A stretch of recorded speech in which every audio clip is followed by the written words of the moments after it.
안녕하십니까, 캐드신 신동진입니다. 이번 시간에는 돌출 피처, 못깎기, 못따기 피처 기능에 대해서 조금 자세하게 배워보도록 하겠습니다. 교재 48페이지 펼쳐주시기 바랍니다. 새 문서, 부품 실행하도록 할게요. 정면도에 스케치를 하도록 하겠습니다.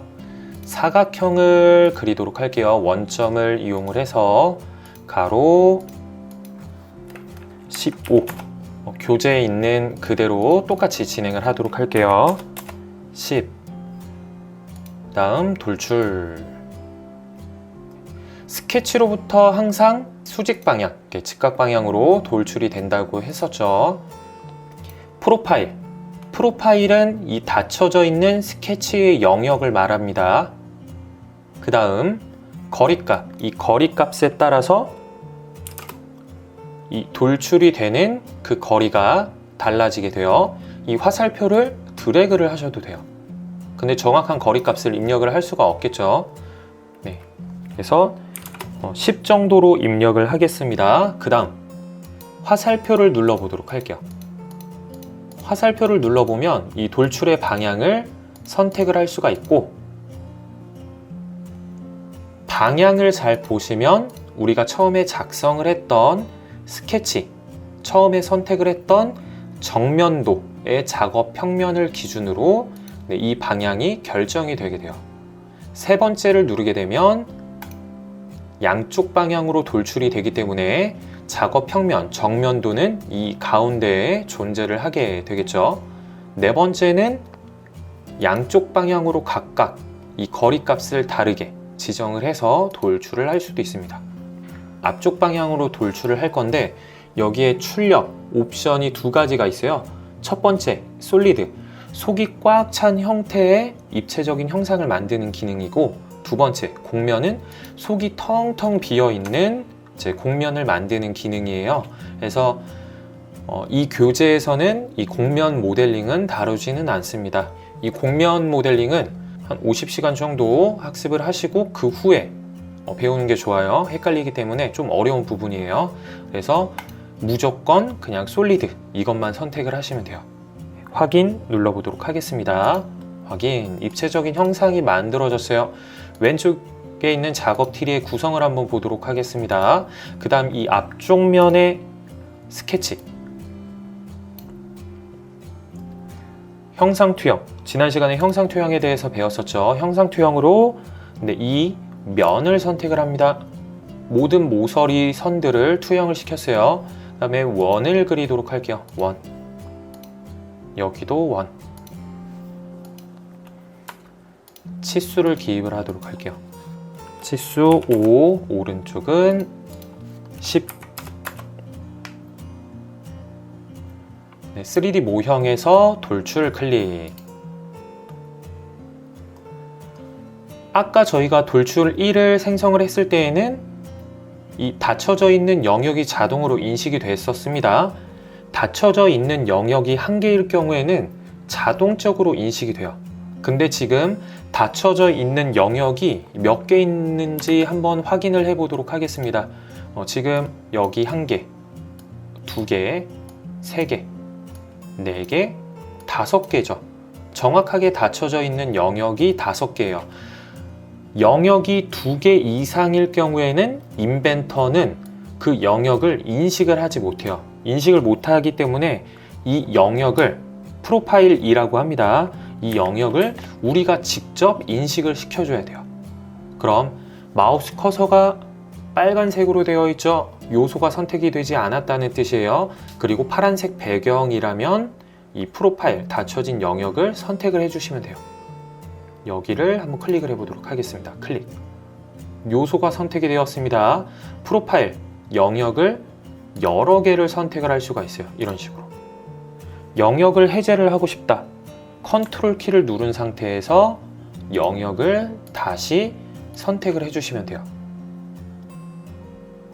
만약에 영역을 선택을 하는데 내가 원하는 영역이 잘 돌출이 되지 않는다 라고 하면, 지금 이 내가 돌출을 하고자 하는 영역에는 스케치 선들이 많이 겹쳐져 있어요. 영역들이 많죠. 그럼 그 영역들을 최소로 줄이면 됩니다. 어떻게 줄이느냐? 지난 시간에 저희가 구성이라는 기능을 배웠었습니다. 제가 이 선을 구성선으로 변경을 할 거예요. 이 구성선은 입체적인 형상을 만드는데 영향을 끼치지 않는다고 했었죠. 보조선으로만 활용을 한다고 했었습니다. 그럼 지금 현재 5개의 영역에서 1개의 영역, 2개의 영역으로 영역이 줄어든 거예요. 네, 이렇게 영역이 줄어들었을 때 저희는 돌출 작업을 조금 더 수월하게 할 수가 있습니다. 그럼 돌출을 시킬 때 방향을 바꿀 수가 있었죠. 근데 영역 방향을 바꿈에 따라서 지금 영역의 색상이 바뀐 것을 볼 수가 있습니다. 여기를 보시면 첫 번째 접합, 합집합이라고 해요. 이 영역의 덩어리를 기존에 있는 이 덩어리 피처로 합치는 기능, 합집합. 두 번째 차집합, 영역을 빼내는 기능. 그 다음 교집합, 교차되는 부분만 남기는 기능. 그래서 저희는 합집합을 클릭을 하도록 할게요. 그 다음 거리값은 10 확인. 교재 50페이지 보도록 하겠습니다. 목깎기 기능에 대해서 알아보도록 할게요. 목깎기 기능은 제 뾰족한 모서리를 둥글게 깎는 기능이에요. 여기서 헷갈리시면 안 되는 게 스케치에도 목깎기와 못따기가 있었습니다. 네, 이거는 스케치에 적용을 하는 기능이에요. 우리는 이 입체적인 형상에 목깎기를 적용을 할 거예요. 그러면 3D 모형에 있는 이 목깎기를 사용을 하셔야 돼요. 헷갈리시면 안 돼요. 스케치의 목깎기와 3D 모형의 목깎기. 목깎기 클릭을 해보도록 하겠습니다.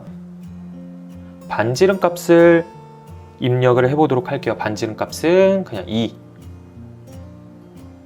모서리가 하나도 선택이 되어 있지 않다라고 하죠. 그럼 모서리를 이렇게 클릭을 해보도록 할게요. 클릭. 또 클릭.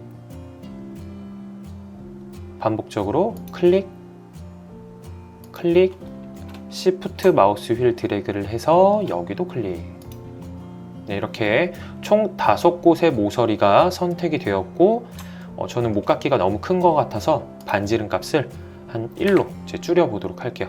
네, 이런 식으로 뾰족한 모서리를 둥글게 깎는 기능입니다. 그 다음 확인.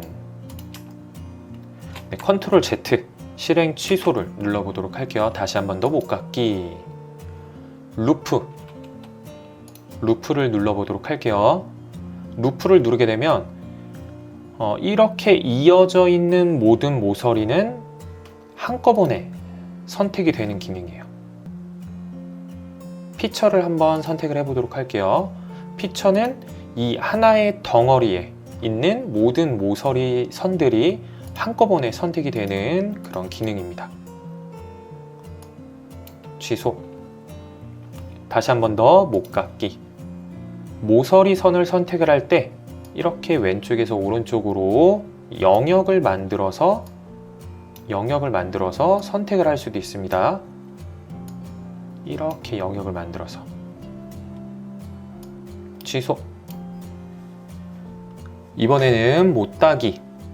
뾰족한 모서리를 45도의 각도로 깎아주는 기능이에요. 못따기 눌러주시고 마찬가지로 모서리를 선택을 하겠습니다. 모서리를 클릭, 클릭, 반복적으로 클릭. 값이 너무 큰 것 같아요. 이 거리 값을 1로 깎아주도록 할게요. 1. 모서리를 클릭, 클릭. 해제를 하고 싶다면 컨트롤 키를 누른 상태에서 선택했던 모서리를 다시 이렇게 해제를 시켜주시면 됩니다. 클릭을 해서 왼쪽에는 못따기, 그리고 오른쪽에는 목깎기를 적용을 해서 한번 비교를 해보도록 할게요. 못따기는 이렇게 45도의 각도로